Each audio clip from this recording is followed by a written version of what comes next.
शस्त्रासाठी दानव युद्ध ते दारुण नाटोपती राक्षसत्वा केले मर्दन समयी पावसी तू निवारिले विघ्न जय देवी जय चौंडेश्वरी देवांग कुळासी तू वरदे सुंदरी जय देवी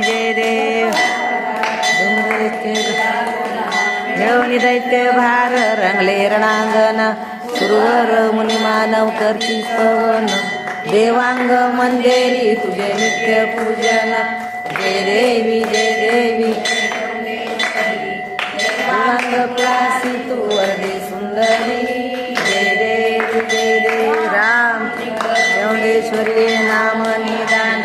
कृपाळूपणे बोले मदसी वचन निरंजनीचा प्रकाश तो शोभाये मान आत्मचैतन्य मनसी रघुसी निदान जय देवी जय चौंडेश्वरी देवांग कुळासी तू वरदे सुंदरी जय देवी रामलिंग चौंडेश्वरी श्री देवांग मुनी महाराज की जय पार्वती पते हर हर महादेव।